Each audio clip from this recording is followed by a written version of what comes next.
district ki Nambol top Khavida ngami amana aquaculture bu singtha ningai oiba lambi amada purakli thiam ibo chawba kauba ngami amana thawai hakchang yauna sareng macha puthoktuna local livelihood amadi lamdam asigi fishery sector da achawba ithilama pirakli hiramasada impact news ki video journalist Saikhom Ruben amadi camera person Arambam Yohendagi akhanaba paudam ama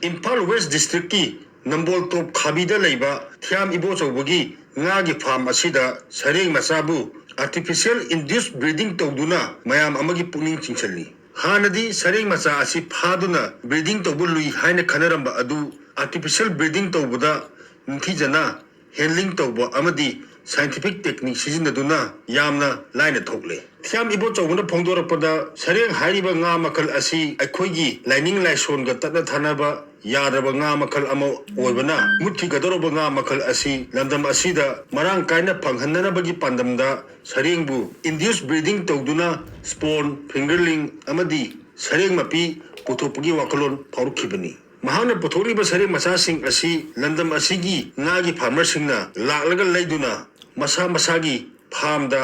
yungnabasu yaukre hairakli Sareng kapase masida koi maru ba parameter khale ahamada koi gi sareng je selection tawba selection tawbuji jiba khudima garba pudraga di hida kapaju basa pokti sumaina garba puwa sareng khan batai aduga sareng je nganna kap ge haidar gadi madugi technology khrale haidare advance oina mongagi feeding phajaba aduga phajana thamba sareng selection koi gi parameter je quite Maruris. Number 2, Ishing Pava, Ma, Takaleva. Ishing Patagadi, the Kueva. Master. Number 1, Mangunda, Taga, Duruba, Hidaksi, Proportion Sanana, Magi size, Dugi, Pigadugi, Batungina Pazana, Tobivado, Marum Kuala Matunda, Madugi Sebaze, Yam Darkaleva. And my temperature control over. Adugi Matunda, Magi Pidings. Sareng je minhum ni marin shuda min ja sa hawdu ni ba sigi mayam je yam maru oi ba ma oi ba next to ngoro de ha mo ye lo ta te ru no ta te bro bondo manda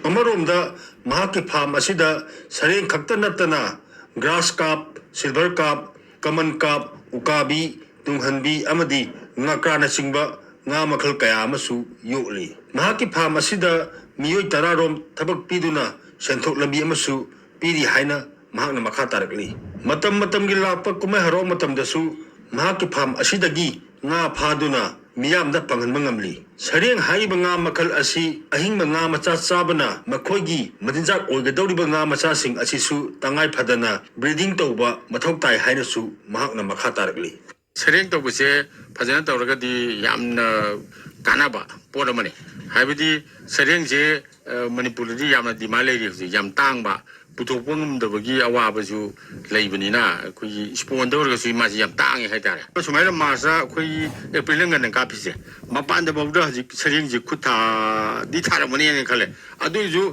competition je level ji yare ba akoina mapan da baw supply do yare koi sareng je